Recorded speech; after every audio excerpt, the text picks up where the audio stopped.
We are pain, that's all. We are God.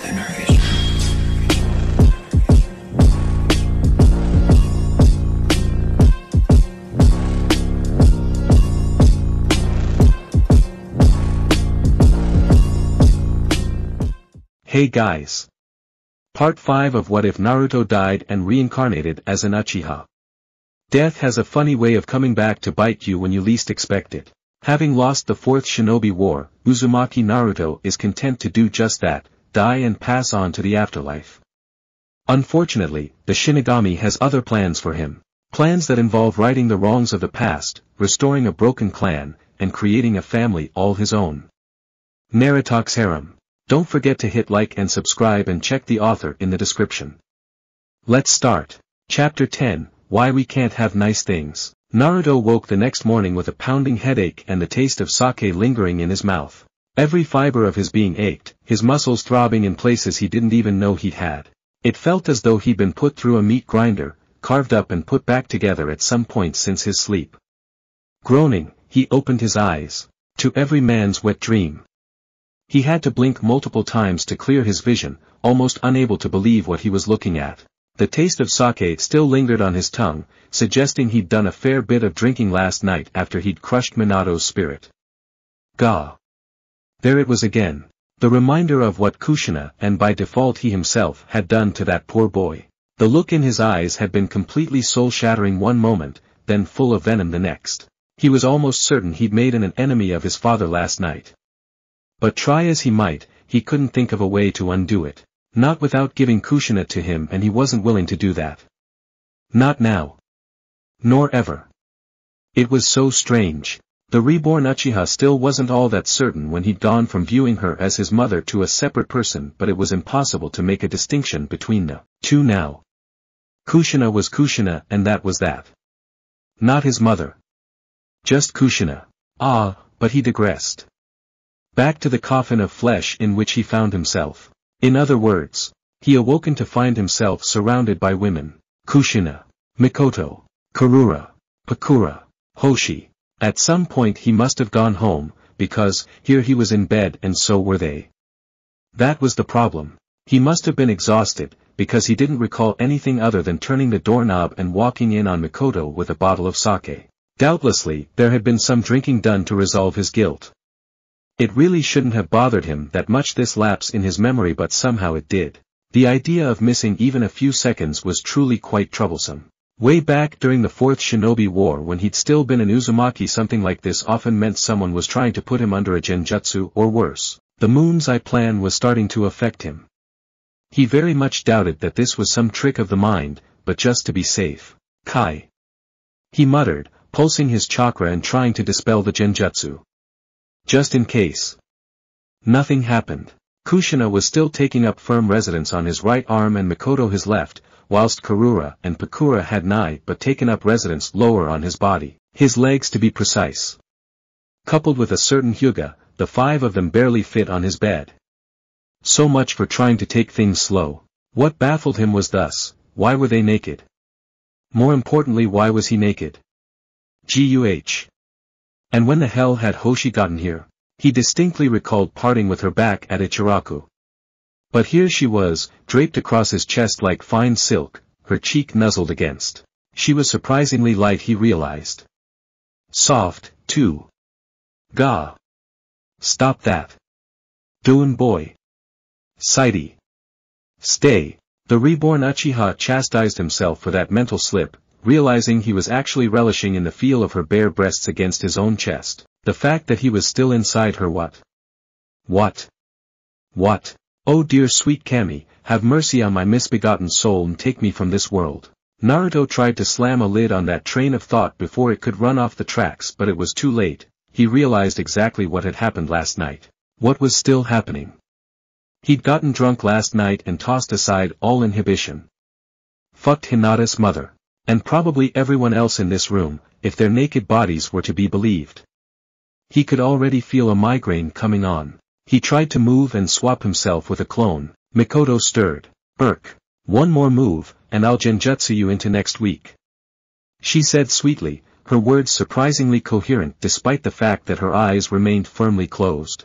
If she hadn't been speaking in her sleep, he was almost certain she would have done it, too.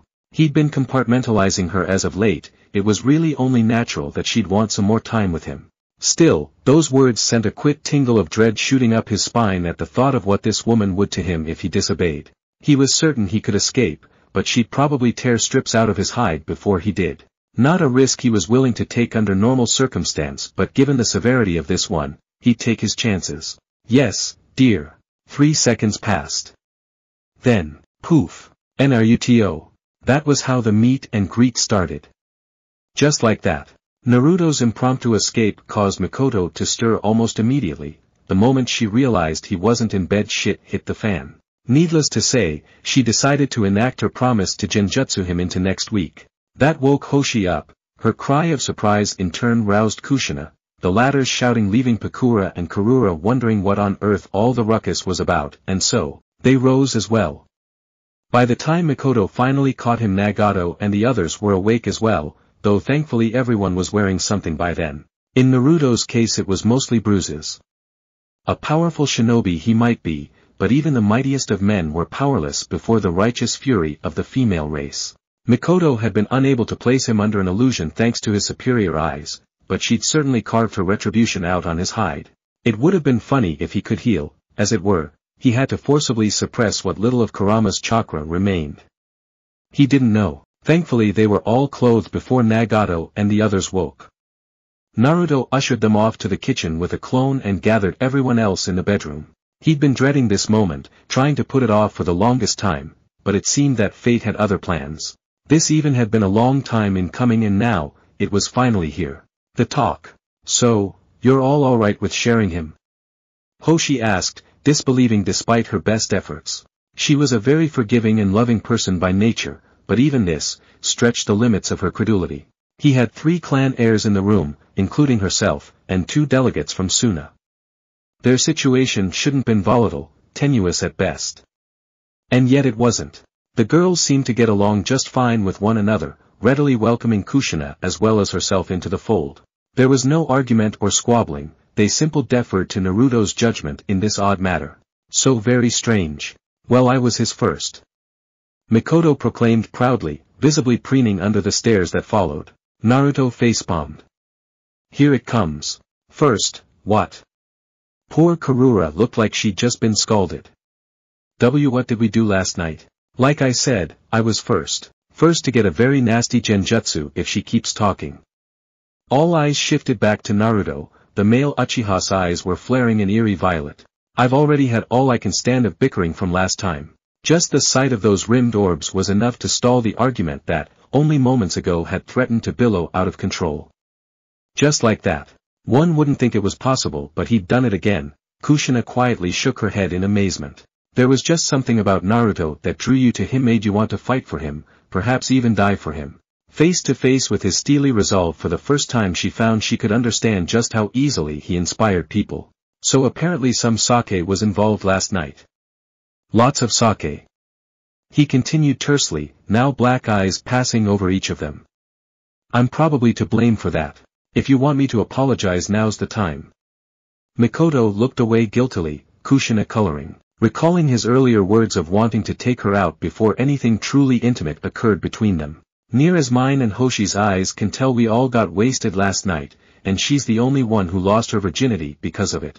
I want you all to understand that I never planned this. He paused in silence, allowing those words to sink in. However, it doesn't change the fact that, and I'll say this as many times as I need to, that I care for each of you in equal measure. There is no favorite here. There never will be. Understand? Hey, excuse me. Are you fighting? Everyone turned toward a very confused Konan, having wandered into the den. Her bright amber eyes regarded them with just a touch of confusion, bafflement prevalent in those shining orbs. There was a long moment of silence. And then the inexplicable occurred. She's so cute. Hoshi squealed. Naruto facepalmed so hard he nearly broke his own wrist. Konan blinked, baffled to find herself in the Hyuga's arms. Hi. Alright, discussion over. He sighed with an air of finality. Time for breakfast. And to Hoshi's great delight, she learned that Naruto was an able cook. Him. An Uchiha. Cook. His clan didn't know what they were missing. One hearty meal later. Taijutsu. Naruto nodded, barely able to keep the solemn smile from his face as he finished stretching. Admittedly, been looking forward to this since the moment he'd woken up. Well, he hadn't known he'd be waking up to this situation, but nevertheless it was an opportunity he wasn't going to let slide. He'd become too reliant on the fancy tricks that so defined his new clan. If he were ever denied them, he'd be in a pinch. No, it was time to go back to basics, see just what his new skills were when they extended beyond mere ninjutsu and genjutsu. Time to see what this body of his could really do. He'd assembled them all in the backyard just outside his apartment, one of the few redeeming features about his new quarters. It was a bright, sunny afternoon behind them. If one were inclined to listen, you could just barely hear the sounds of his clones setting to work on the apartment. Renovations were long since overdue. If he was going to be raising 3 orphans and look after his girls, he'd need to radically renovate his entire living arrangement if he hoped to accommodate them at all. Thankfully, he knew a thing or two when it came to building. But none of that was on his mind now. My physical skills have been getting a bit rusty the past few days. He continued, rolling his shoulders, wincing in appreciation as he felt the joints pop into place. Need to keep them sharp. Besides, his gaze turned to Conan and the rest. This will be a good chance for the kiddies to see what a shinobi can do. Kushina balked. He'd taken on an army almost single-handedly, and he called that rusty. She wasn't sure she wanted to see him in top form. It certainly didn't help that Naruto had donned his ancestors' old armor for this particular occasion. He wouldn't say where he had gotten the dull red plate armor, but it contrasted sharply with the black garments he wore beneath. In that instant he looked almost exactly like his ancestor, minus the hair. But you didn't need long hair to strike fear into the heart of an enemy. Kushina knew that for a fact. After all, she'd only kept hers long because Naruto had mentioned admiring the crimson tresses, and she loved the way he ran his fingers through it. And bad. Bad Kushina. Save those thoughts for later. I'll say it again, Naruto continued, shouldering his war fan. I won't use ninjutsu or genjutsu. Only taijutsu. You're free to use whatever techniques you want. Finally, a rare smile graced his lips. Even then you won't be able to touch me. Impossibly, his smile grew, becoming almost childlike in its intensity. Whoever does gets a prize. A bold claim. Mikoto replied, Sharingan flaring at the challenge. You're not even going to use your bloodline? Nope. Hoshi seemed to agree with that statement. You won't last a second. We'll see, Naruto replied in a sing-song voice. Karura gulped slightly. Of everyone present, she was the only one who hadn't seen what Naruto could do in the realm of physical combat. Even Hoshi had gotten a glimpse of his skill. She felt like the odd duck out in this strange little flock he was forming. Naruto noticed this, biting back a rueful sigh as he watched her fidget. Time and time again he tried to help her work on her confidence, but it was terribly slow going. The scorpion still refused to accept her because of it, and he daren't have her try to sign any of the other contracts. It would mean the world to her if she was accepted by her family's summons. If she wasn't, well, he'd have to do something about that now, wouldn't he? Alright. Go. As one, the kunoichi blurred forward. And as one, they were unable to harm him. For all their skill, they simply didn't know how to work as a team. It was a weakness. One Naruto instantly capitalized on. Ebon hair danced wildly in the air as his body spun forward at them, issuing smooth kick and flowing swings with nothing more than practiced grace. Fighting enemies coming from every side, the reborn Uchiha shot his arms out, impeccable poise and precision behind every strike. For a seemingly simple kata, it was amazingly complex, flowing from punch to kick and vice versa with maximum force and no energy wasted. It was, in a word, incredible. It was also chillingly familiar. Mikoto didn't know what to make of it. But her eyes did not lie. His fighting style wasn't purely Uchiha as it should be, yet she recognized it, somehow. She could see elements of the Hyuga Juken style as he warded off Hoshi, traces of Uzumaki as he bobbed and weaved amidst Kushina's chains and fists. Even a smattering of the Suna Taijutsu, as he held back both Pakura and Karura. That wasn't the Uchiha style. What was it? This wasn't anything she'd seen before. She'd glimpsed it during their first spar, but now, whatever it was unsettling. Like a stone firm upon the shore, he took wave after wave of punishment, weathering their strikes where he could, deflecting when he could not. And then he stopped defending. Mikoto nearly cringed in disbelief as one of her hands did the unthinkable, striking him hard in the face, and passing right through the afterimage. Oh! That was her last thought before she saw stars. Naruto was seemingly in 3 different places at once, blurring over Kushina's head to strike at her neck, driving an elbow into Hoshi's solar plexus, head-butting Mikoto when she tried to close the gap before sweeping her clear off her feet. He was a human whirlwind moving like wind, never pausing once in his assault. Even as Pakura turned to face him, the shinobi whispered away in a swirl of movement, flowing over and around her scorching jutsu. While not as lethal as it ought to be, it would still sting to be struck by one of the searing spheres. But they never hit. The Ryoban Uchiha suddenly lashed out with an arm, the side of his hand knifing into the kunoichi's neck, right beneath her left ear. Pakura's eyes immediately rolled up into the back of her head as her knees gave out, her body crumpling limply to the ground. Naruto took a step towards her Karura, who stood there, mouth agape, a small curve of bemusement leaping to his lips as he approached her. Kushina and the others were down and out. The poor girl was frozen with fear and goggle-eyed, unable to take so much as a single step forward in the face of what she just witnessed. "I give up," she squeaked. "What?" he asked in disbelief. "Is that it?" With a blink of surprise, Kushina forced herself to sit up and look around, her bright eyes searching for the unexpected victor. Her mouth curved down into a frown as she saw the dark-haired shinobi still standing off to the side, his pale face focused firmly on Karura. Then she smirked. An opening. Launching herself forward, she had the satisfaction of her fingers brushing his back. Of hearing him laugh. Then she only a blur. Suddenly she was face down in the dirt, her stomach screaming from a seemingly unseen blow to the solar plexus. There had been no transition of motion, Naruto simply moved and she went down. Whatever he did, it was effective. And that, he said to Nagato and the orphans, is taijutsu. Any questions? If their awestruck faces were anything to go by, he'd succeeded in proving his point. Now, why don't you go inside with Karura and get changed? I can't very well train you in your pajamas.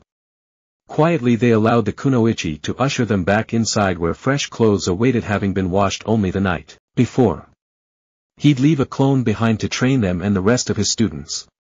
For now his attention was fixated firmly on the 4 maidens laying prone at his feet. A gentle chakra-induced nudge to Pakura's neck helped the crippled kunoichi to stir, though not without a good deal of swearing on her part.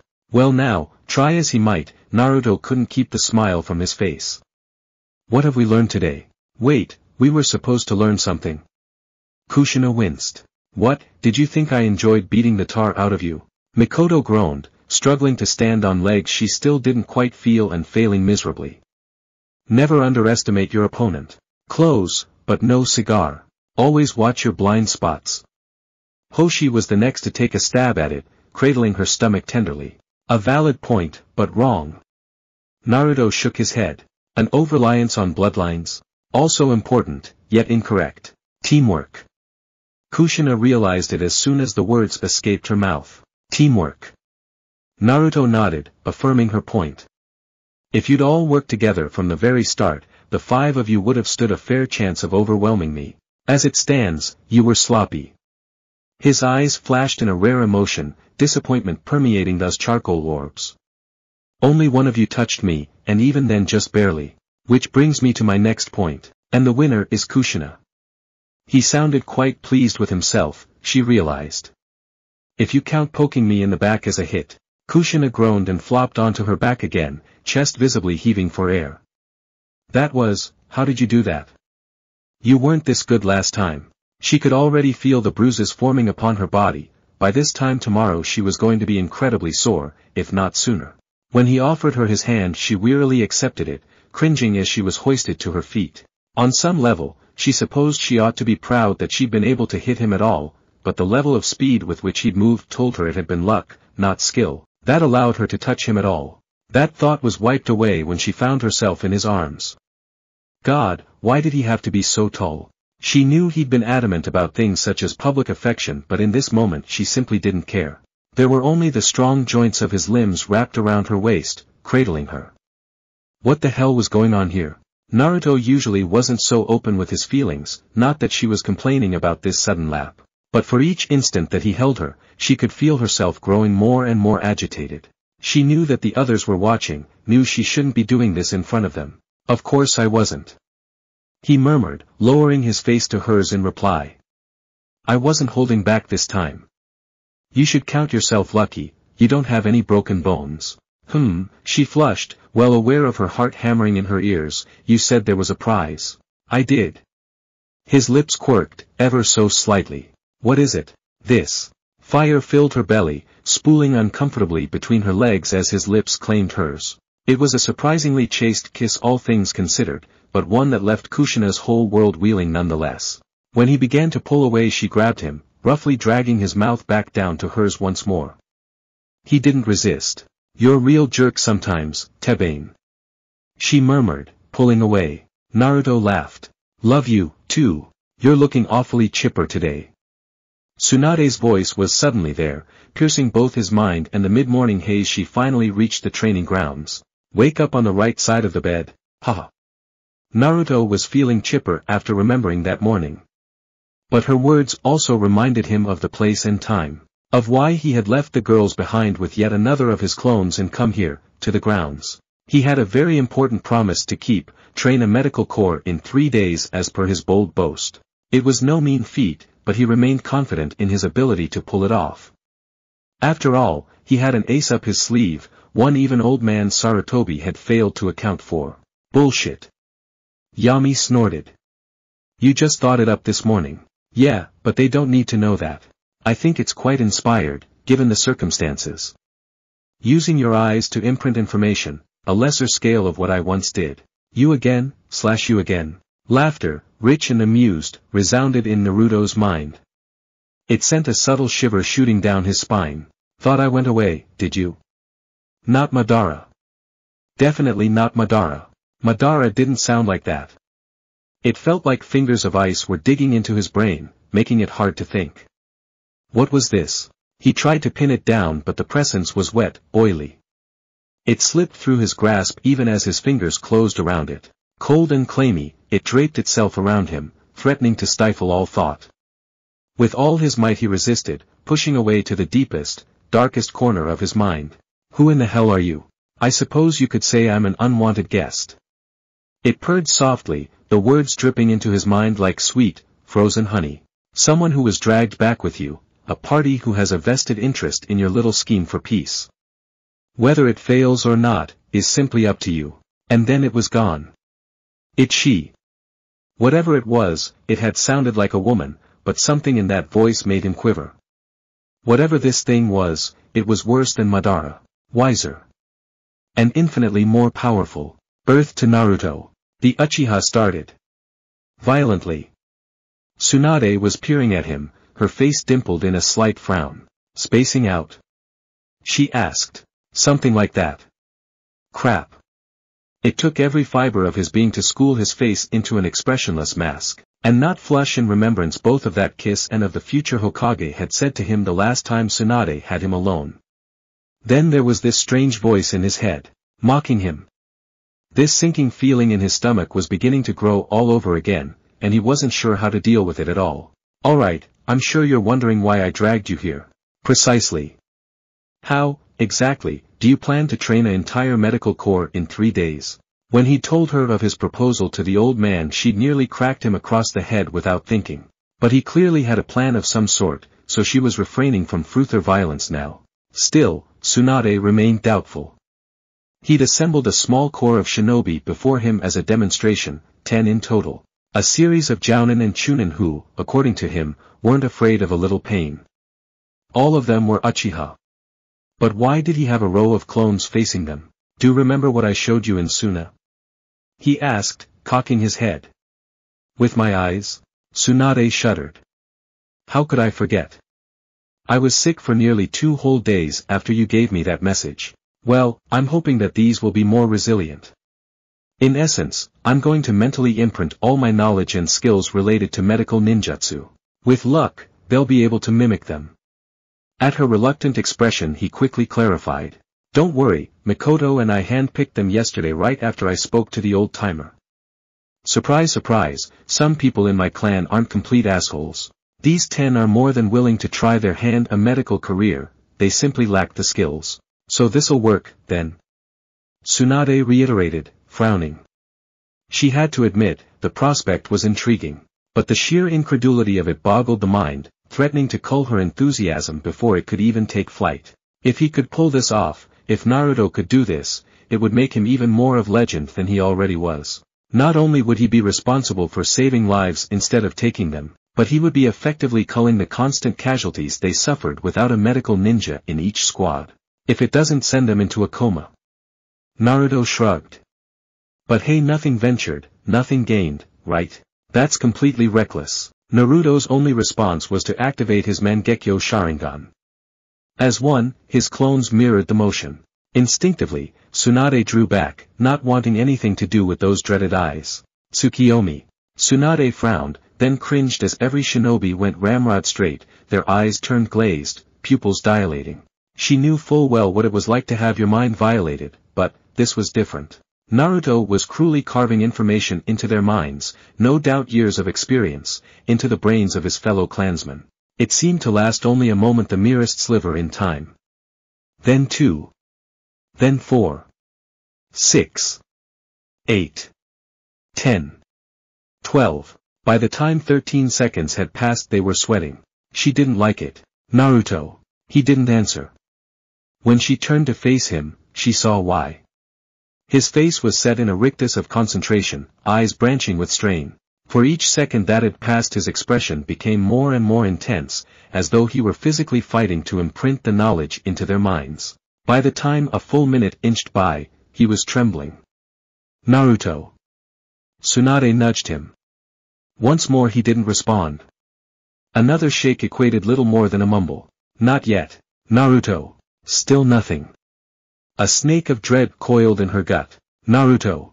With an aggrieved gasp the powerful Uchiha jerked back to reality, crimson orbs fading back to black.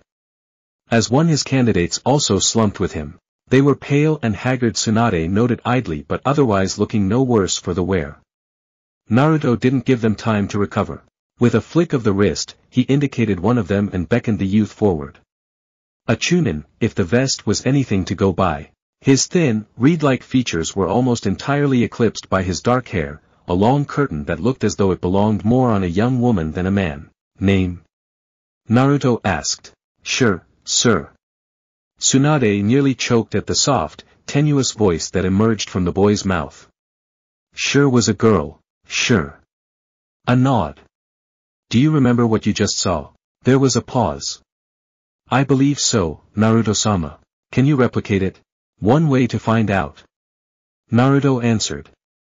In a flash, he summoned a kunai to his palm and bloodied it, the cold edge biting deep into his wrist. Tsunade gasped at the suddenness of the motion, aghast as blood welled up from the grievous slice in his limb. Naruto didn't so much as bat an eyelash. Instead, he looked at the Chunin expectantly.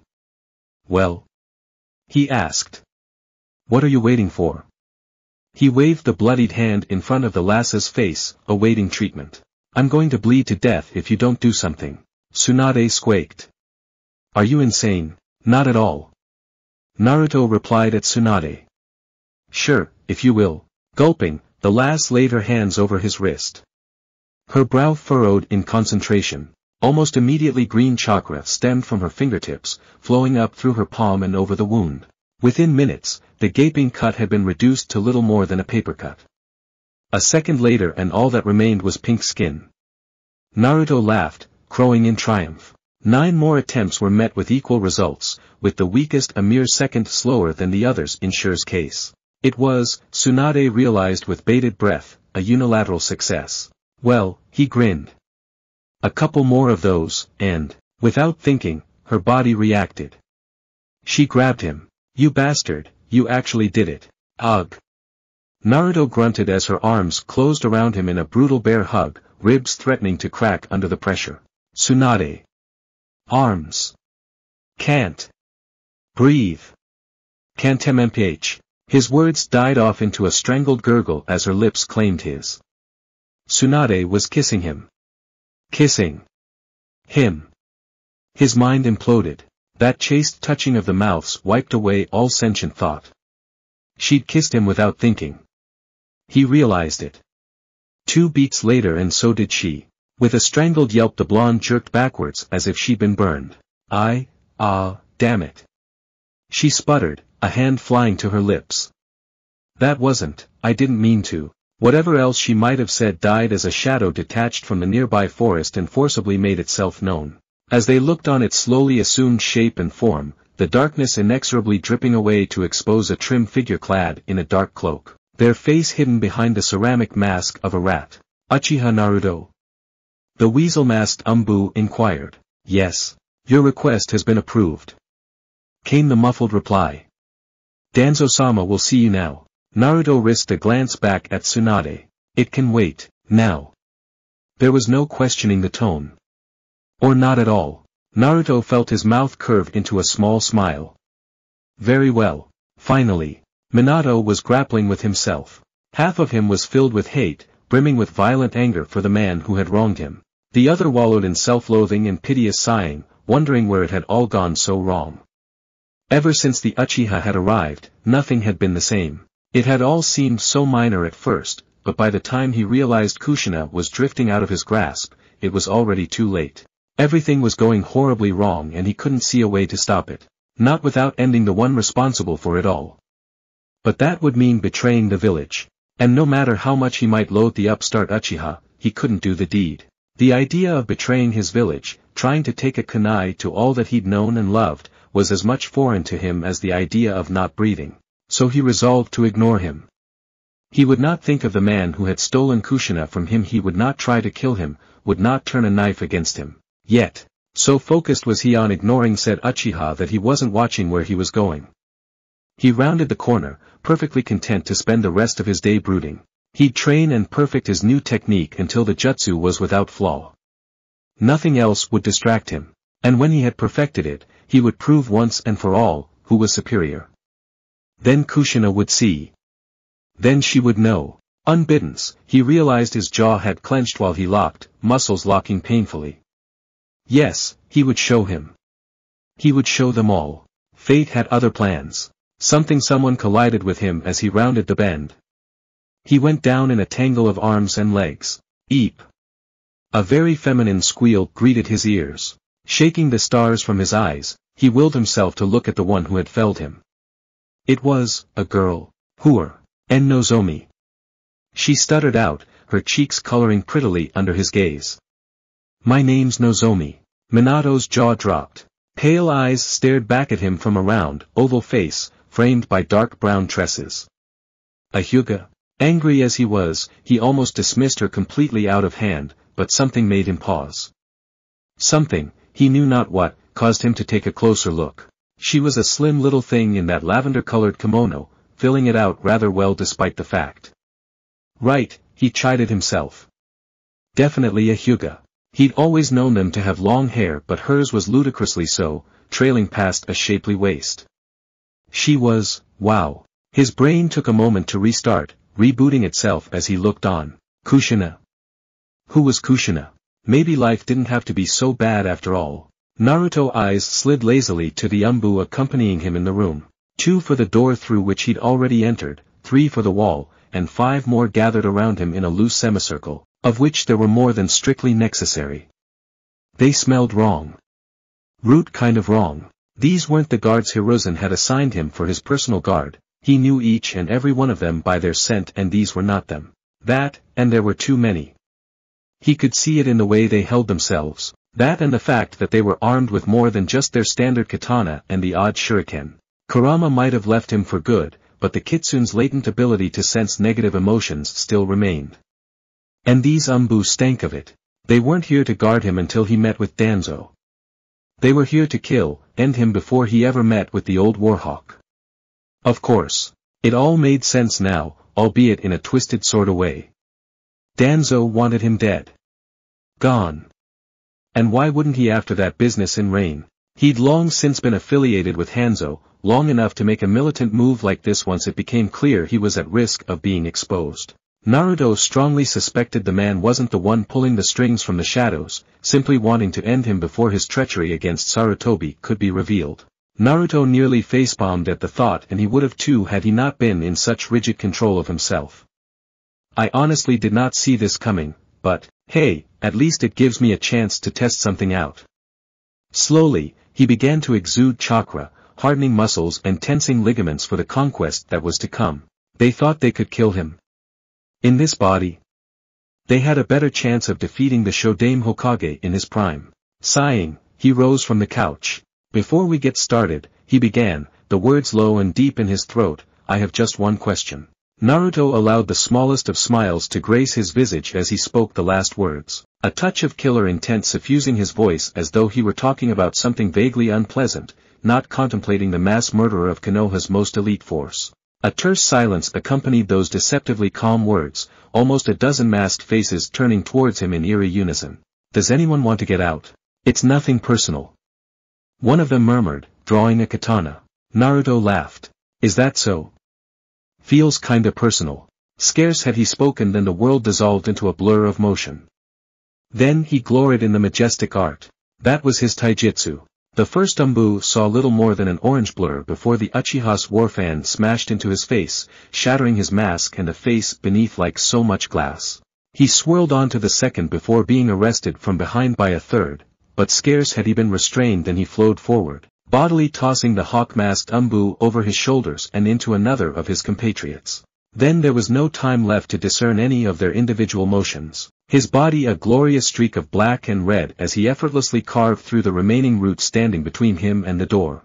His hand slapped out and caught the flat of a blade, levering himself upward just as a katana whirled underneath, impossibly maneuvering up and over his attacker in a twirling roundhouse kick. The sweet sound of odd bones snapping was music to his ears as he riposted and danced amongst them, offering no sound save for the occasional grunt of exertion or scornful scoff when his opponents proved too slow to comprehend his moves at even the slowest of his speeds. He was destruction born anew, made death incarnate as he slipped between the elite soldiers sent to kill him. Bones snapped like twigs. Muscles were torn in twine. Nothing and no one was spared. And just like that, it was over. The last of them, a fox-masked man, offered only a wet gurgle as he slid off his own blade and slumped to the floor. His last sight was that of those overwhelming onyx orbs. Then as he looked on they snapped into pure scarlet, a trio of tomo swirling within them, then growing larger still as he activated the Mangekyo. No, that wasn't possible. The Uchiha had laid waste to them without using the infamous orbs of his bloodline. But that was, impossible. Wasn't, using, Sharingan. Danzo. He spoke, putting the man in his thrall with a blink of those hypnotic eyes. Where is he? Where is he? Why, I'm right here, youngster. Naruto was already turning, whirling even as his ears detected the sound of the trap door slitting open. It was nowhere near his feet but a null. The wall slid up to expose a slim, frail-looking man, his body leaning heavy on a cane for support. His lone, unbandaged eye squinted sourly at the Uchiha standing in the bloodied remains of his men. His lips turned down in a slight frown as he shuffled forward, limping with some effort. But his adversary wasn't fooled. This old veteran could give him one hell of a fight. If he was so inclined. The question was, would it come to that? He knew for a fact that Danzo didn't have the stolen Sharingan yet, nor did he have any counter in place that wouldn't involve some sort of hand sign. He would have to be quick. It seems we have much to discuss. He rumbled. Naruto knew there would be no talking. The old man wanted him dead. Had, since he'd set foot in the village. There was only one way this would end. They circled one another for a terrifying moment, young and old. Inspired and corrupt. Abruptly, the former reacted, eyes widening harshly, tomo widening. Before Danzo could raise so much as a finger, the Mangekyo Sharingan held him in his crushing grip. The cane clattered out of his grasp, rattling harshly to the floor in a cold clatter of sound. Naruto permitted himself a small smirk, his bloodline orbs still spinning slowly as he held the older man in his thrall. Checkmate, fucker. Satisfaction flooded him like a river, swamping his stress in a sea of relief. Oh yes, there was much to discuss. Indeed we do. Chapter 11, Into the Mists. I have an army. We have a Naruto. The last words heard by a Kirigakure shinobi shortly before his untimely death. Into the mist's eye, Naruto knew something was wrong the moment they locked eyes. It was too easy. He just didn't realize it, then. They circled one another for a terrifying moment, young and old. Inspired and corrupt. Abruptly, the former reacted, eyes widening harshly, Tomo widening. Before Danzo could raise so much as a finger, the Mangekyo Sharingan held him in his crushing grip. The cane clattered out of his grasp, rattling harshly to the floor in a cold clatter of sound. Naruto permitted himself a small smirk, his bloodline orbs still spinning slowly as he held the older man in his thrall. Checkmate, fucker. Satisfaction flooded him like a river, swamping his stress in a sea of relief. Oh yes, there was much to discuss. Indeed we do. His mind was ticking, trying to figure out what was wrong even as he spoke. Now, he began slowly, start talking. Danzo had made his first and last mistake, never look into the eyes of an Uchiha. That bothered Naruto. He knew the wily old war hawk was smarter than that, even in his crippled state, he should know better. That he had made such a rookie mistake meant one of two things. Either he'd underestimated the old man, or, this was a trap. Rinnegan and Sharingan both told him the man standing before him was no mere Kage Bunshin to fool the eye, his chakra was read to him like an open book. So what? Then he saw the paper bombs lining the walls. Fuck. Only a few days ago, the explosion might have actually been enough to harm him, or at very least, cast him in a suspicious light. Not now. Now he hunkered down and spread his chakra outward in an aggressive push-pull following seconds later, ripping them from the walls and ceiling, balling the smoldering notes together. Susanoo extended outward from him, a massive blue hand clamping down on the blast mere moments before it would have consumed the entire room, its ribs circling outward to shield him. Reincarnated. The subsequent detonation shattered the chakra/bone hand into 1,000 tiny pieces, sending both Naruto and his captive staggering backward a few steps. The former hissed, staring down at the severed stump of a limb, his left arm shredded into pulpy mass just above the elbow. Shit. Panic threatened to seize him. Then he felt the pain of new bones growing, saw a skeletal limb emerging from the charred stump that should have crippled him for the rest of his life. Within moments muscle flowed out over it, followed by fresh, pink skin.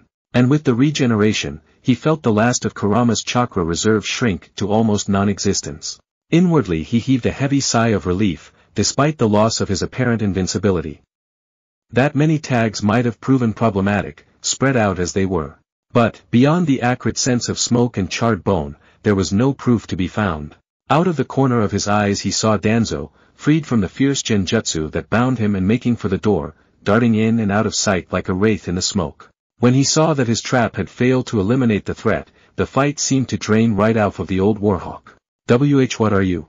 The Uchiha turned his eyes back on the council member, Sharingan gleaming balefully in the smoke. He carefully reached down to retrieve the severed limb, and destroyed it with a quick burst of flame. Then he gave a low snarl, sounding to Danzo's ears, very much like in Starving Animal. Death. He said simply. Die. Danzo drew back as he started forward, drawing chakra to his lungs. Naruto. No, no, no, little pig, don't you dare scurry away. A quick step placed him firmly between the council member and salvation. He was probably regretting soundproofing this room now. Naruto towered over him in the smoke, his murderous expression becoming painful to gaze upon as the last of the smoke cleared. When he smiled, Danzo was once more reminded of a wolf. Let's hear you squeal. He said.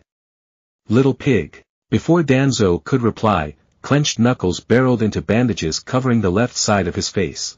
Naruto struck out at him yet again, driving him down to the ground as he groaned in agony. It was a good place to hit. The wrappings would conceal the bruises, and what couldn't be concealed could always be healed. Yami growled in agreement. Sneaky little devil. I'd say he deserves to be punished for that little transgression. There it was again. The mysterious voice. Thankfully, he was too angry to think about it. Not when Danzo had tried to kill him for a second time. Just like he'd killed Sai all those years ago. Just the thought of it made him growl in pure fury. Here was a man who was scum of the earth. Who'd tried to make his life a living hell in the future. He'd allied with Hanzo and ruined Nagato's life. Pushed to have the Uchiha exterminated, rather than continue the talks of peace. But this went deeper than that. The man had called him here, lured him in with the intent to kill him. If he had been a little slower on the draw, he'd be the one lying there in a pool of blood. He'd be fooling himself if he said he didn't feel a trickle of satisfaction that came with breaking him. The fist came down on his head once more with a crunch once, twice, 3 times. Each blow jarred his hand, sent pain shooting up his arm. But a lot less pain shot up Danzo's. One hand reached down, forcing his lone eye to meet the sinister glare of the Mangekyo. Now, where were we? Meanwhile, in the southern training grounds, warning. Lemon incoming.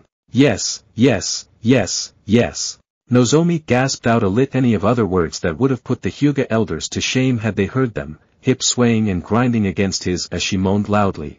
You'd never guess that she was a virgin, the Namikaze thought to himself. Once the pain passed, she seemed to take an almost visceral delight in the act, riding him on and into oblivion. Hot, steamy, Hyuga sex in the training grounds hadn't been on Minato's agenda this evening. If anything, intimacy was the furthest thing from his mind. He wanted to train, get stronger. Nozomi had offered to help in the only way she knew how, by tending to his overtaxed muscles with a gentle application of juken and medical chakra. Exhaustion was something he could ignore, but he couldn't practice when his body gave out. He appreciated her efforts, he told himself, but even he knew an obvious crush when he saw one. He'd no interest in a relationship, or women.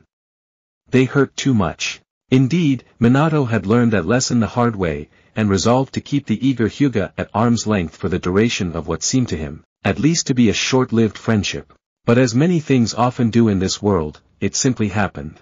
An innocent touch led to one thing and then another, and then he learned that the Hyuga wasn't all that shy when they were alone and their clothes came falling off. They were, after all, teenagers, and they had their desires. For Nozomi, it was the gratification that the object of her affection for all these years was returning her feelings in ways she hadn't even dared to imagine. His hands wandering over her body, mouth molding against hers with a hard hunger that seemed to wipe all the world away. For her, it was bliss. For Minato, it was more the act of release than anything else, to be purging himself of the dark, brooding emotions that had consumed his mind for the past few days. Here, now, he felt like himself. Uchiha Naruto was far from his mind, the slight he'd committed against him pushed to the back bracket of his brain. There was only the here and now. With a war on, the potential to die shot skyward, causing the denizens to adopt a rather philosophical approach to the chaos raging just outside. Take what you could, while you could. He wasn't sure what had caused his sudden lapse of judgment, but he wasn't regretting it now. His mind ceased its wandering as she quickened her pace atop him, placing her hands on his chest so she could make more of an up and down motion. Those pert breasts bouncing with each motion, skin slicked with a fine sheen of sweat under the starlights. Her moans began growing louder as she bounced above him. He could feel her legs begin to quiver as she moved, the muscles in her body reacting to, then tightening with, the pleasure of her oncoming orgasm as he thrust up into her with reckless abandon. And then, without warning, she came. Minato-kun. The future Hokage gasped quietly as released within her, committing Nozomi's cry of climax to memory. Seemed she was a screamer, after all. One final thrust of his own and then his knees finally betrayed him, his bare back falling hard against the grass. Nozomi came tumbling after, slipping out of him as she collapsed into his chest. His arms curled around her instinctively holding tight to his Hyuga beauty. Nozomi whispered quietly to him, but he barely heard the words. Only a few moments after release, and his mind was already elsewhere. Kushina. 3 days had passed since he'd first laid eyes on Nozomi Hyuga. Run into her. Literally. What he'd thought to be a chance meeting quickly became something more. Something that skipped past the shallows of mere platonic friendship and dove straight into the deep end. He was hesitant to quantify just what that something might be, because, try as he might, his mind still lingered on Kushina. He tried hard to push her from his mind in the last 72 hours, he really did, but it never seemed to work. Nozomi was distracting, yes, but the moment she was gone, thoughts of the redhead returned. Minato was baffled with himself. Nozomi was everything anyone would want, kind, sincere, and a hellion between the sheets. Any man should be happy to have her. And Minato was happy. Really, he was. But his mind wondered what it might be like to have Kushina on top of him. Beneath him, crying out his name, he wasn't over her. His feelings, his hunger for her still burned like a brand in the back of his mind. It wasn't gone. Just ignored. Always present. He wouldn't be rid of it. Perhaps he never would be. Somehow, that frightened him. Hours later. So, I heard Danzo confess to corruption this morning, then he offed himself. Naruto turned his head a fraction of an inch at the sound of her voice, looking up from the report in which he pretended to be engrossed. He scooted aside as Tsunade approached, making room for her on the wall beside him. She took her place to his left wordlessly and folded both arms across her chest. They both knew what had truly happened. Naruto had mined the man's mind for all the manner of information he could, then quietly issued a command to his brain, telling him to write down all of his less than sanctimonious acts on paper. Then he ordered his heart to shut down. Even to the trained eye, and with no other injuries glaringly apparent, it looked as though he'd simply willed his heart to stop beating. War was such a stressful thing, after all. Who knew where one's loyalties might lay? Explaining the bodies would have proved more difficult, had he tried to cover their deaths up. In the end, he'd elected to tell the truth. They'd attacked first. On Danzo's orders. The rest had been as simple as showing the interrogating Yamanaka the memories of Shimura's own attack on his person, as well as the attempt to blow him sky high. Thank Kami for the powers of a selective memory. They couldn't pull the real information out of him even if they wanted to. And besides, the bodies in the lobby added weight to his story. The death of Danzo, as they were calling it, had circulated for a few hours before his reputation was in tatters. Men spat at the mention of him and his once proud legacies. Women wouldn't dare speak his name. In the end, the demise of Danzo and his Evas chalked up as another casualty of war. Naruto. Earth to Naruto. Yes, unfortunate thing, that. He sighed at last, uncrossing his arms languidly. It is so tragic when we lose our elders to the ravages of treachery. But at least there won't be anyone to stand in the way of the medical corps now. Kinda convenient, don't you think? Perhaps. What, that's it. Sarcasm is one more service I offer. He quipped. Compassion costs extra. Ass. She elbowed him. Naruto battled back the urge to smile at Tsunade's retort, his gaze drifting back to the door once more. They'd both been summoned to the council chambers so that Naruto might present his new medical corps for the council to inspect. Comprised of mostly Uchiha, although that hadn't been his design at all, mentoring them with the Mangekyo had proved to be an invaluable tool. His new clansmen were more resident to the painful prowess inflicted by Tsukiyomi than most, even so, he tried to recruit the more humble of the lot. Anyone not of a strong mind would wind up in a hospital bed, no doubt about that. News of Danzo's death was only just now beginning to trickle into the public ear. No one was shedding any tears over his death, save perhaps Koharu and Hamura. Sarutobi might be a little saddened as well, given that Danzo had once been a teammate.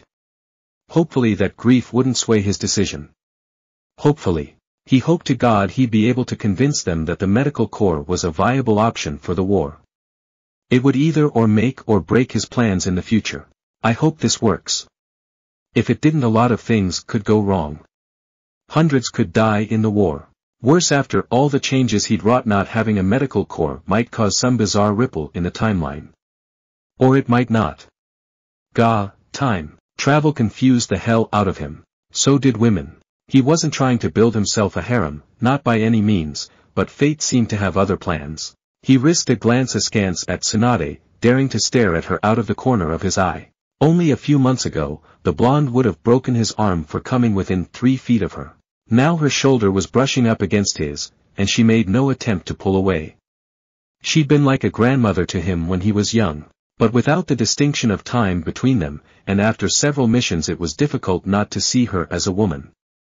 A very attractive woman-down boy. Backhanding his mind did nothing to smack the thought back into the pit it had crawled out of. He had enough women on his hands. But that niggling idea still persisted. Regarding Tsunade with a keen eye now, he willed himself to look at her through a practical lens.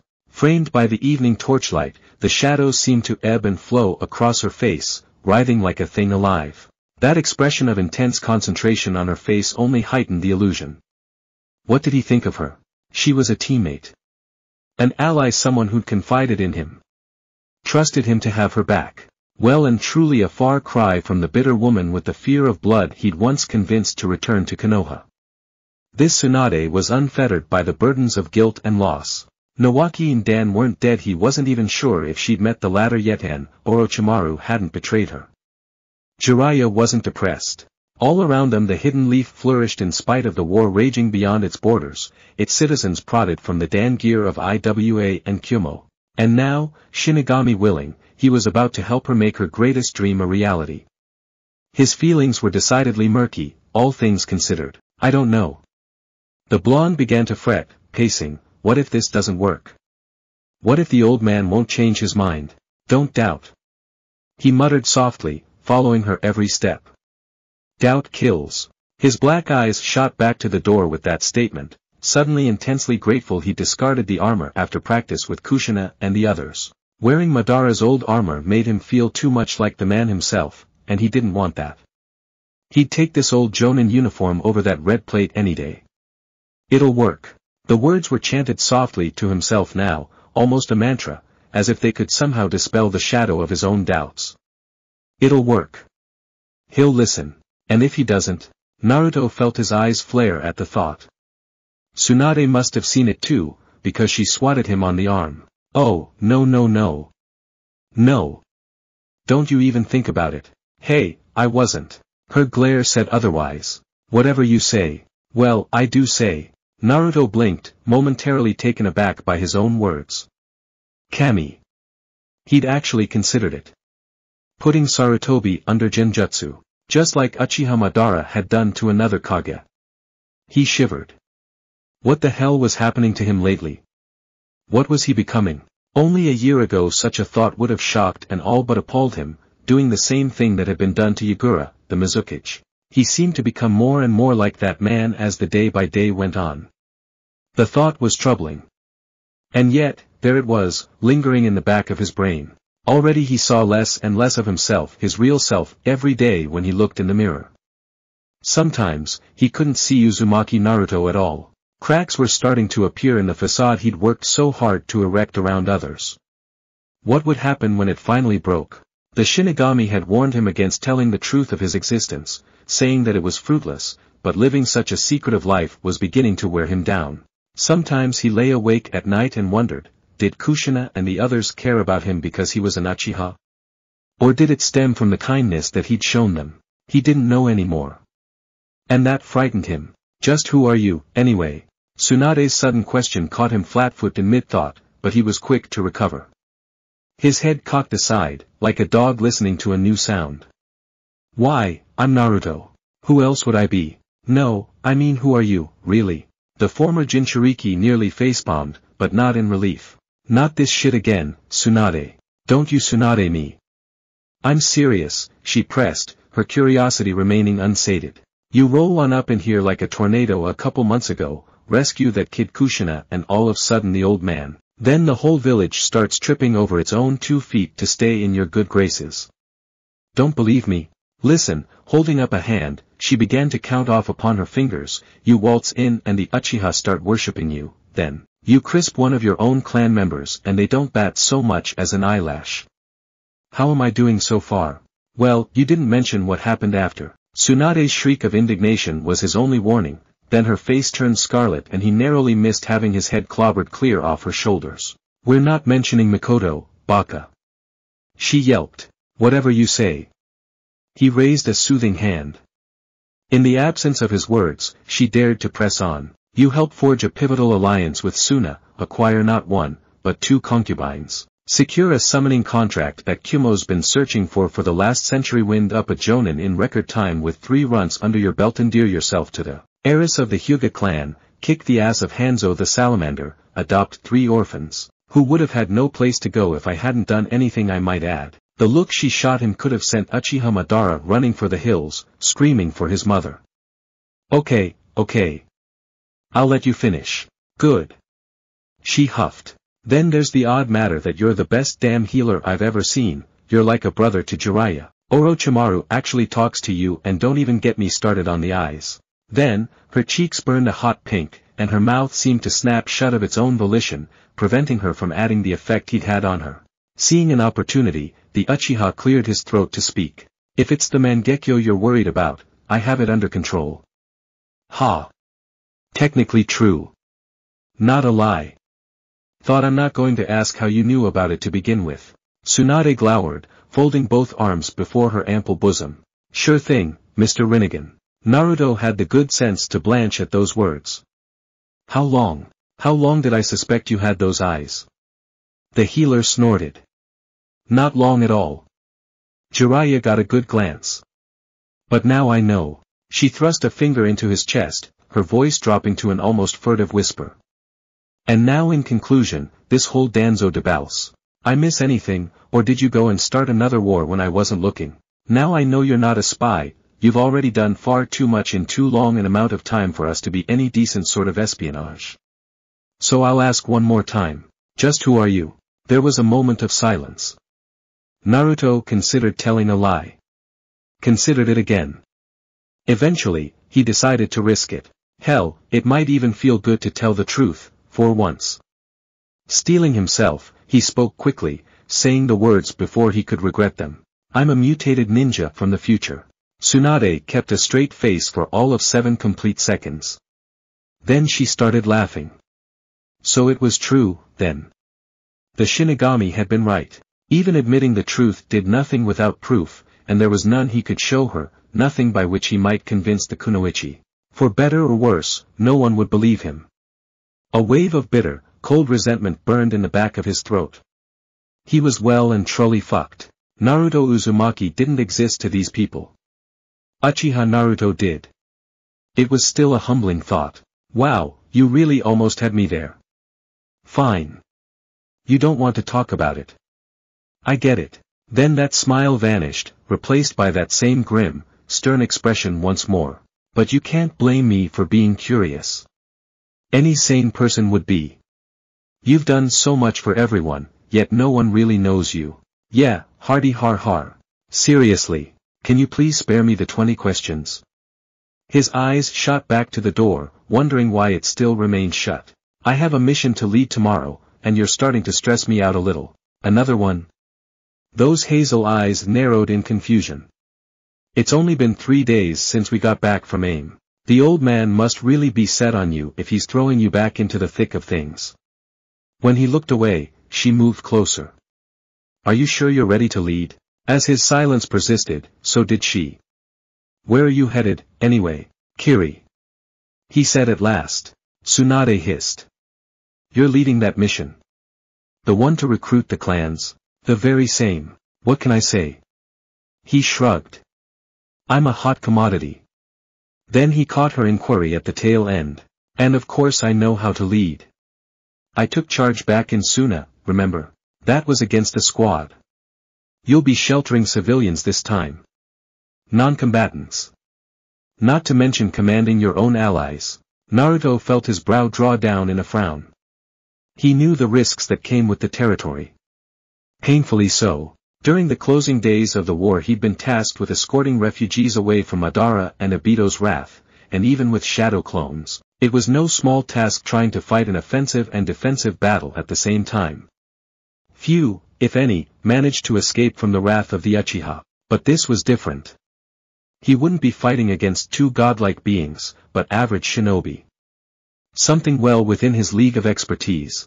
At the worst he'd have to deal with Yagura himself. He'd be on guard. He could have told Tsunade all this, but he elected to remain aloof. All he said was thus, I know what I'm doing. I certainly hope so. She murmured, peering back out into the murk. She must have noticed the apprehensive look on his face too, because those hazel eyes focused on him anew with diamond-esque scrutiny. What are you so anxious about, if not that? Naruto squirmed as the kunoichi continued to peer at him. Finally, he caved. I've got a hot date after this. Her expression could have melted crystal. Hey, now, Jay, just because we kissed doesn't mean, cool your jets. It's not you. He replied coolly. This time, Tsunade flushed, but quickly regained her bluster. You're impossible, you know that. Running around with a harem like that, some might even call you indecent. She seemed surprisingly calm, given the knowledge of his recent exploits. Really, I don't know what I see in you. Insufferable bastard, you. She sniffed, turning away. And there it was. Awkward as hell, but they'd cleared a hurdle. She'd made an admission, cleared the air between them. He didn't know whether to call her mature or not. Naruto sighed, pinching his nose. Hey! It's not like a plan for it. He fumbled for the words. This just happened, Itai. Naruto found himself yelping as the blonde took hold of his right ear and yanked hard. After a moment's struggle, she released him. Good thing you're cute. Bah, I'm sure you say that to all the boys. She eyed him crossly. Only the ones who get on my nerves. Like Jiraiya. He snickered. Tsunade jerked as though she'd been struck. What? No. He's like a brother to me. Why would I even? Oh, I see what you're doing. I'm not doing anything. He feigned indignation. You're trying to distract me, she hummed, eyeing him. So I won't ask another question. I am not. Who's the unlucky lady, then? She asked. Okay, that hurts. His hand clutched at his chest. You say that like I'm cursed, or something. It's Kushina, isn't it? Irk. Naruto clamped his mouth shut with a resounding pop. Just be careful. She warned, her voice dropping. It's not forbidden, but student-teacher relationships have a tendency to blow up in your face. I'll take that into consideration. He'd already considered it 1,000 times, 1,000 different ways. It hadn't changed his answer. He'd promised her a date, and by the log, he was going to keep his word. That drunken night notwithstanding, he'd promised he was going to do things properly. It just didn't feel right screwing her, so many reasons to ignore there, without getting to know her first. He was determined to do this thing right. He'd seen the mission roster and knew who'd be under his command, just as he knew he'd have most of the mission to Kiri to reconnect with Mikoto, assuming no last-minute changes were made. Time much needed in his opinion. Pakura and Karura would stay behind to watch over Nagato and the others. Hoshi was off on another mission to the border, which left him with his favorite Uchiha on what could quite possibly be more than a month-long mission to a foreign nation. If he didn't fulfill his promise to Kushina, he was fairly certain she'd clobber him into next week. Just one thing. He blinked, redirecting his attention to Tsunade. After this mission of yours, I think we should have a drink. Naruto nearly broke out laughing. Tsunade was legendary in his time for her love of sake. Look, Tsunade, I don't think I could keep up. I wasn't asking. She waved his words off as the doors suddenly swung open, admitting them at last. He couldn't help but to smile at that. Challenge accepted. Success. Naruto wanted to jump for joy as they departed the chamber an hour later. The only thing stopping him from doing so was the knowledge that it would break his cover. Sarutobi had, surprisingly, seen the wisdom of his plan. When presented with 7 squads of capable healers, he would have been a fool to refuse. The medical program would be instated immediately. Each medic would be integrated into a team and learn to work within that unit before setting out into the field. It might cut back on missions for a week, but it was done.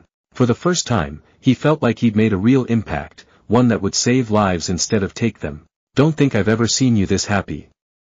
Yami quipped darkly. How can I not be? I offed Danzo and did a good deed. He very nearly skipped at the thought as he swaggered down the street towards his destination. People will live because of what I've done here today. Gah, your idealism is making me nauseous. I thought you lost that in the war. Not all of it. Naruto sing-songed back, narrowly fending off the urge to whistle whilst he walked. It felt nice to discuss the day's events with someone after all he'd been through. Even if that someone was just a voice in his head. He'd take what he could get at this point. Murdering in cold blood. I'm impressed. You again. And then there was this mysterious voice that seemed to crop up with increasing frequency as of late. She actually sounded pleased. It worried Naruto a bit that he'd stopped referring to the entity as an it rather than labeling its dulcet tones with an actual gender. But what truly bothered him was thus, she seemed to be actively endorsing his actions as of late, rather than condemning him. Faceless, though she might be, there was a distinct smile there in her words. What can I say? Came the haughty reply. I'm a woman of refined taste. Slaughter and deception often went hand in hand in my era. It's so pleasing to see that they're still at work in this one. So you are, in fact, a woman then? Yami sniped. Not some wrinkled old prune, right? Hey, just clarifying. The last thing we need is another guy in here. Total sausage fest OW. Despite his trepidation at conversing with a relatively unknown entity, Naruto smiled as she clobbered Yami into silence. What exactly are you? A ghost in the system, if you will. I'm no tailed beast, if that's what you're thinking. I'll be watching you a while longer. You amuse me. And then, just like that, she was gone again. Pushing that thought from his mind, he kept walking. Naruto's path led him on a winding, circuitous route through the now empty marketplaces. Pakura and Karura might dwell with him, but Mikoto and the others had homes of their own. So too, did Kushina. He was only just beginning to accept the ready idea that the feisty redhead was no longer his mother in this timeline, but asking her to move in straight out of the gate. Not that ready yet. He stumbled suddenly, realizing that he'd reached his destination. He was staring at the door. A few steps and he'd cleared the porch. Clearing his throat, he reached out and knocked once. The door swung open almost before his knuckles even left the wood. Hey! Naruto stepped back into the night to avoid getting smacked in the face and saw Kushina waiting for him, her small body framed against a lone light shining from the stairs, arms folded across her chest. He knew in an instant that he wasn't on time. Why, you ask? Because she wasn't smiling. You're late, Tebane. Sorry, he apologized, raising his gaze. The Shinobi Council kept me waiwo. His jaw came unhinged. She'd chosen a scarlet dress that matched the color of her hair, a slim little number with a nice plunge at the chest. One that outlined her beautiful body in all the right ways, yet not enough to be seen as a scandalous piece, or something worn by those of less reputable behaviors. She was better than that. Ending just above the knees, its straps flared out at her shoulders, causing the fabric to hug her just so in a way that hinted at what lay beneath it, and the shawl she wore, sheltering the smooth white skin of her shoulders. And were those heels? His jaw dropped even lower. And you're wearing a dress. So. She shrugged, the motion doing wonderful things to her dress. Do I need an excuse to look this good? You do know we're just going out for ramen, right? He gestured to his own fatigues, a simple pair of black slacks and the long-sleeved blue shirt he often wore when in uniform, sans the flak jacket. It hadn't occurred to him that he might want to change outfits. He was regretting that decision now. When faced with that scintillating dress, he found himself wishing he'd bought a tux, or something. Anything was better than looking as fool in front of her. Again. So, Naruto barked out a laugh, bemused by her bullish behavior. I suppose not. There was another moment of tension between them. Naruto sighed at his student. Alright, I get that you're angry. What do you want from me? Those bright eyes sparkled mischievously. Kami, Kushina was enjoying this, she liked watching him squirm. She shut the door at her back and stepped forward, standing on her tiptoes, with the heels she had just enough height for her mouth to brush his without him leaning down. Naruto shuddered. He smelled something on her, a subtle scent blown on the wind. Perfume. He had plenty of time to contemplate it, because she twirled away and took hold of his arm, dragging him down the steps and into the street. Arm in arm they walked as silent as the grave, broken only by the quiet click of her heels. Naruto stole a glance out of the corner of his eye. She was smiling. So, how much ramen are you buying me? Naruto fought a smile, knowing at once that the ice between them had been broken. As much as you want. Her grin grew. Best guy ever. Crap. Then she stumbled. Her once confident gait turned wobbly, almost pinwheeling for balance. Naruto arched an eyebrow as she clutched at him, as the poised facade she'd worked so hard to erect crumbled around her in an instant. She swore like a sailor and kicked the heels off, sending the red shoes clattering down the street like twin missiles of crimson death. Kushina raised a fist and spat at the. Gah, I hated those things. I never should have let Mikoto-ne talk me into wearing them. He couldn't help hold himself back any longer after that. He burst out laughing, a loud, mirthful cackle that seemed to draw even more ire out of the tiny redhead. As he looked on her face slowly turned the color of her hair, and the crimson curtain seemed to writhe behind her like a thing alive. She looked all of 3 seconds away from flaying him alive. Poor thing. She was really giving this dating business her all. The rambunctious tomboy that he'd taken under his wing was doing her damnedest to impress him, and it showed. Kushina. It's not funny, Databane. She stopped her tirade and looked at him, tears glimmering in her eyes. I tried so hard to look the part, and you laughed. It's not fun, Mfumph. Naruto's mouth smashed against Kushina's in mid-speak, claiming her lips in a way that he'd never dared to do before. The redhead's shock, such as it was, didn't last very long. Her wide eyes slid shut. A moan forced its way from between her lips, muffled by his mouth over hers. Her arms went around his neck, pulling him close, forcing their bodies together. Breasts pushed up against his chest as masculine arms went around her waist and helped keep their bodies as close as physically possible while still in their clothes. The amount of time they spent there, in the middle of that darkened street, lost in each other's arms and the warmth of the other's mouth was utterly indeterminate. Naruto couldn't begin to figure how much time must have passed. Nor did it really matter. All that he cared about was the woman in his arms, the feel of her lips, soft and supple and warm, and her amazing body as it pressed into his. They only stopped kissing when oxygen became a problem. Kushina pulled back, gasping, her face flush, shoulders and chest heaving as she tried to regain her breath. The Uzumaki woman's body glistened with trace amounts of sweat caused by the heat building inside of her. Naruto watched as one adventurous little droplet traveled down the notorious gap between her cleavage. He would have felt jealous, but knew that he would be experiencing something much more pleasant with her eventually. I like you better without the shoes, he said. But I'm short, she protested feebly. He bent down and kissed her again. There's nothing wrong with being short. Think of it as fun-sized. Deciding to just go with it, Naruto reached out and slid his hand into hers. Kushina almost tripped at the sudden feel of skin contact, but he managed to keep her upright. He fought down another laugh. She tried so hard to be someone that she wasn't, now her true, likable self was shining through. He loved her even more. And Naruto-kun? Her round, enlarged eyes stared at him in disbelief. You don't mind, do you? Asked Naruto, holding their conjoined hands up for inspection. He'd laced his fingers through hers, his light tan contrasting with her fair-colored skin.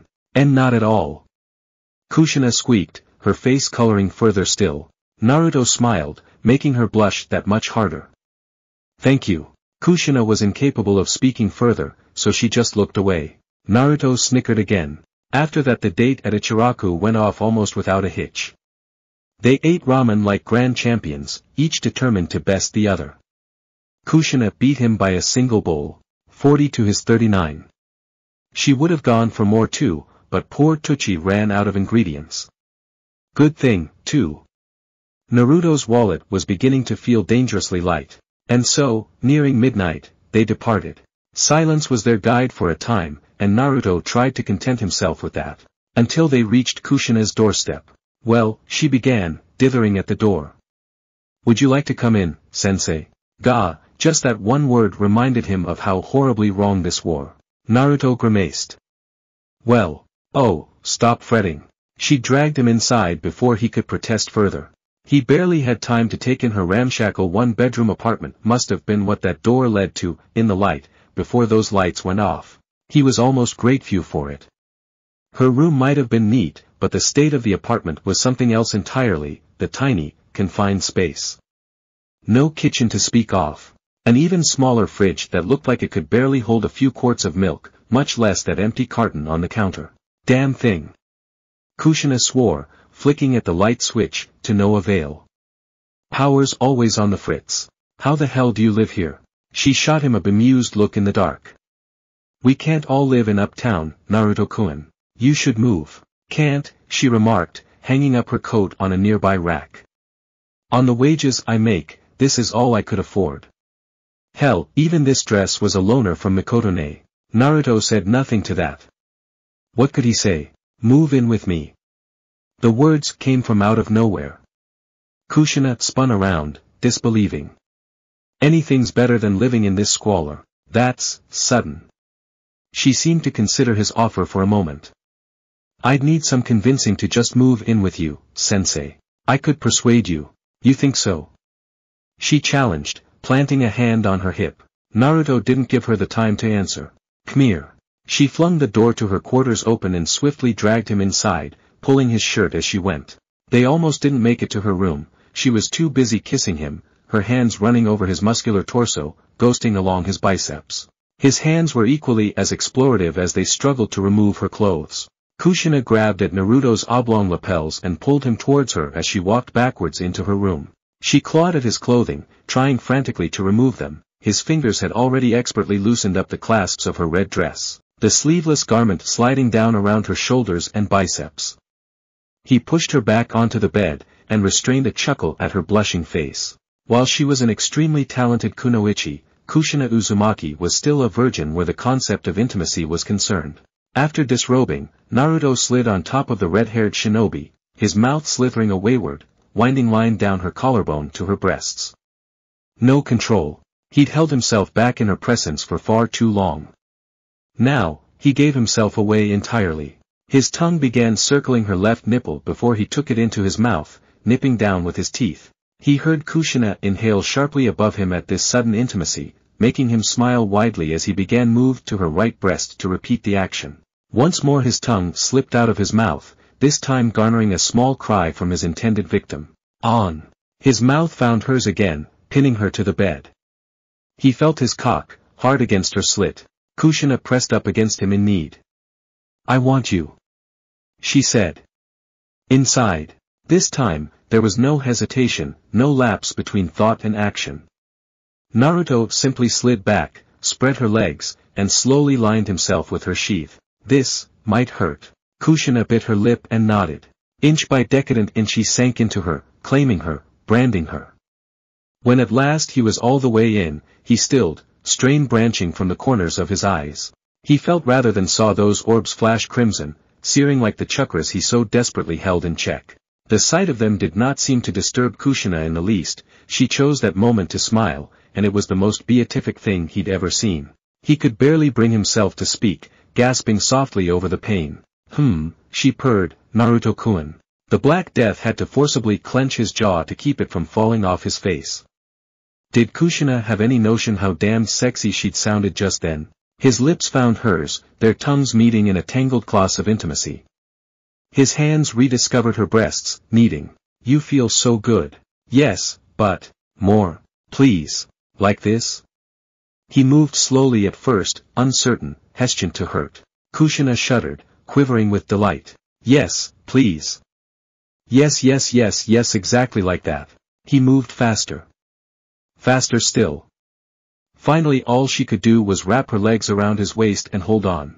He chanted her name over and over, a prayer, a curse, a shuddering moan he couldn't quite contain. She groaned with sheer pleasure. Every moment, every movement, was perfect, utterly soul-changing. A small whimper escaped from her throat, despite her eyes still being closed and her head remaining tilted back in pleasure. Naruto held on to the moment a tad longer, his eyes sweeping over her body as it heaved up and down with her breaths. Despite his anxiety, he really enjoyed her. She breathed heavily as she moved on top of him, her hips grinding against his pelvis. He pushed back against her, his hands sliding across her flaring hips and grabbing onto her ass. She moaned in pleasure at his touch, pushing herself further down upon him. The action caused him to react with his lower body, thrusting upwards and deeper into her. Kushina leaned down and kissed him passionately, enjoying the feel of his tongue against hers as she continued to wriggle above him. She rolled away and lay next to him, her smaller hands tugging at him to roll on top of her. With a slight sigh, he obliged and they resumed making love under the cold moon of Konoha. "Kushina, I'm going to have to. Everything."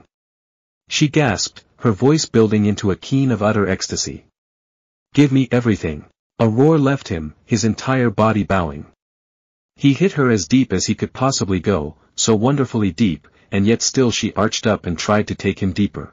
As he shuddered with completion, satisfaction found her and she cried out, holding him tight, holding on forever. Even minutes later, when he fell upon her, heavy and lax, she refused to let go. When he rolled over, he took her with him and she ended up sprawled on his chest. "That was..." He began, but lack of breath stole the words from him. "Wow," she breathed, sounding surprised. "Wow." Her cheeks darkened, her face flushing a shameful pink as her mind finally caught up with her body's reaction to what they had done.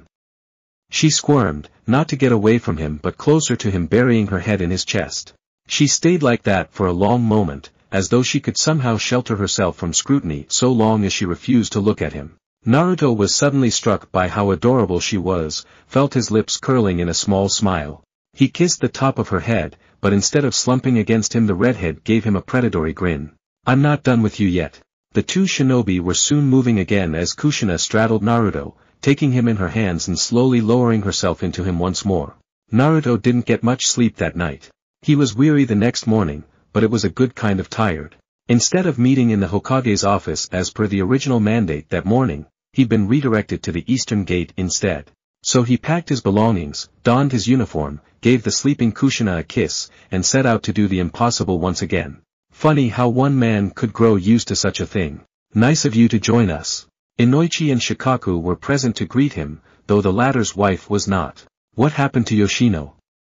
he called. "Caught the flu." The lazy Nara admitted with a relieved grin. Naruto cracked a quiet grin at that thought. "Sounds like you got lucky." Mikoto was the first to greet him, the heiress all but darting forward to claim his attention. She looked oddly elated, he thought, as though some great and terrible secret were weighing on her mind. Her arms wrapped around his neck, as though she were drawing him in for a kiss. She stopped halfway, her nose brushing his, strands of midnight hair tickling at the bridge of his nose. She grinned, a delighted, terrified look dancing on in those charcoal orbs. She'd stopped him a ways from the others, and he wondered why. Why? What she said next answered that question. "There's, something I need to tell you." Naruto tilted his head aside. "Yeah, I gathered as much. I'm pregnant. Naruto's jaw dropped, snapped shut with an audible click, then popped open all over again. His mind did the math. It made sense. He'd been with Mikoto first, and given all the time they'd spent apart, first in Suna then in AIM weeks of traveling in either direction, it made perfect sense, even to him. That didn't make him any less uncomfortable about it, though. His mind refused to comprehend it, yet he knew it was true. Pregnant. A child. Dear sweet Kami Almighty and above, she was having his child. He began slowly, knees wobbling. "I think I'm going to faint." "Oh, no you're not." Mikoto grabbed him, shaking him like a ragdoll. "Listen mister, you are going to take responsibility for this, so help me God." Naruto's head lolled aside, a wisp of smoke sticking out of his mouth. "How long? A week or two, I suppose." Her pretty pale cheeks colored, a hand drifting down to her stomach. "I only noticed because my chakra flow was off. This'll probably be my last mission for a while." Those dark eyes became decidedly misty. "This is all your fault, you know. I thought about getting rid of it, but, I just can't. Guess we'll have some figuring to do when we get back. Father will probably want to speak with you about this." She'd made up her mind, he realized. But even so, the admittance that she was still going with them rocked the former blonde back on his heels. "What? No way in hell am I letting you go with us." Her Sharingan flared, boring holes through him. "Was I asking you for permission?" "No, dear." Inoichi snickered aside. Whipped. "I'm sorry, did you say something?" The heiress asked demurely.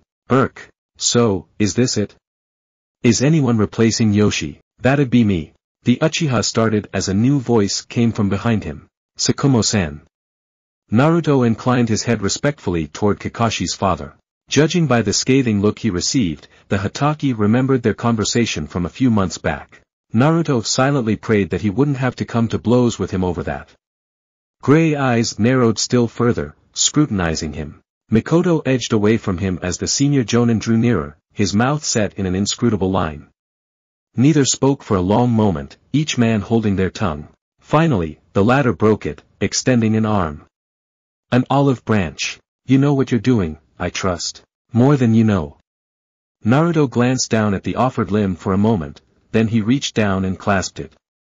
The two men shook briefly, gauging the other's grip. Naruto refused to flinch, pushing still his shock at Mikoto's admission to the back of his brain. Fair enough. Just like that, the tension was broken between the two of them. And with that, they set off. Meanwhile, in the land of Earth, Anoki steepled his fingers, stifling a long, drawn-out sigh. He felt old. His tired old bones ached with every movement, his back threatening to spasm as he looked over the paperwork. He wasn't that old, he told himself sternly, but the stress of his work threatened to prove otherwise. That damn Uchiha. Did he never rest? Did this onslaught never end? It had taken an intolerable amount of time for him to learn of Konoha's actions in AIM, another ally gained in the war for fear of their Black Death wiping them out. They were flocking to the leaf one by one, all thanks to that man. And now, if his spies were to be believed, he was heading to the mist. No doubt to find another ally. His relations with the Senju were troubling, true, but the way this war was turning, IWA was being pressured on all sides. As if the man anticipated his every move. Wind and rain were already pressing at their borders, and then there was grass, no. If this continued, they'd be cut off from their supply lines, or worse. They needed to strike before the leaf stifled the earth, leaving them to suffocate. Never. He muttered crossly. I will never allow them to defeat us. With a weary growl, he pulled out another piece of paperwork. This was war, after all. Sometimes exceptions to the rule need to be made. Glancing down at his new edict, he bid a courier carry it to the four corners of his village. It was no mere statement. It was a reward. For the death of that meddlesome Uchiha. That wretch. For the good of IWA, action must be taken. Uchiha Naruto must be eliminated. Humid. That was Naruto's first thought about the land of water when they stepped off the boat. The mist seemed to close around them like a physical presence, tendrils of foggy water grasping insubstantially at their legs as they waded through the murk. As squad leader, Naruto found himself taking point, trying to banish thoughts of Mikoto from his mind.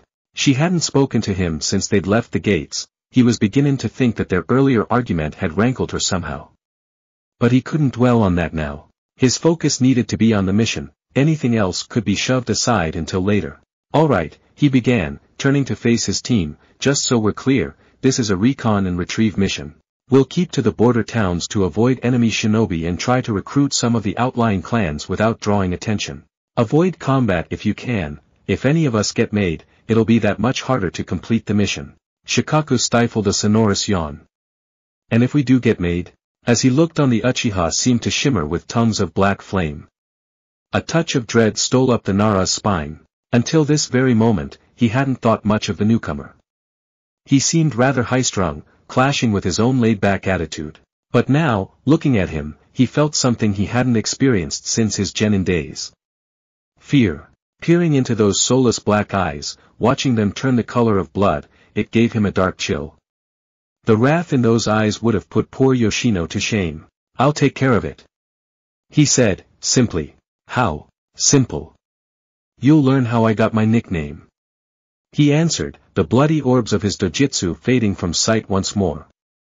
Pray that you never see it. It took a physical effort for him to focus after that. Be using disguised shadow clones. Naruto was just finishing up as he came back to himself. I've already sent out 3 to scout the perimeter.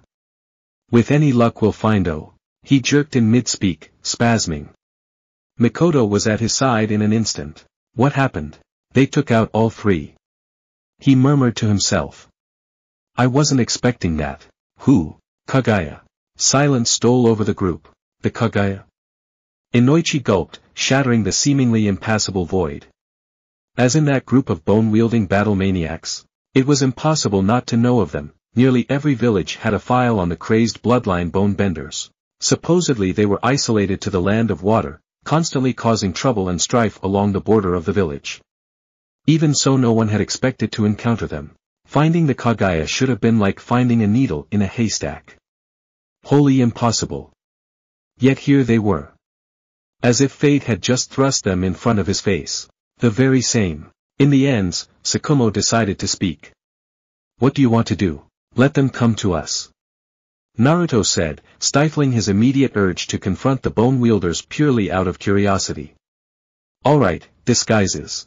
Use henge only if necessary, we don't want them detecting any chakra pulses or the like.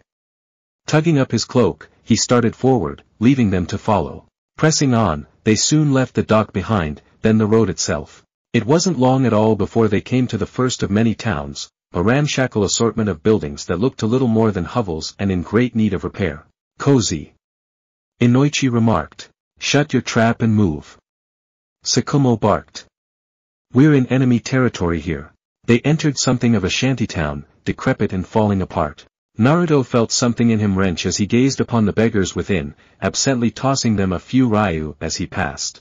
Their cries of thanks were all the more made painful by the knowledge that he couldn't do anything for them. Kami, Mikoto whispered behind him.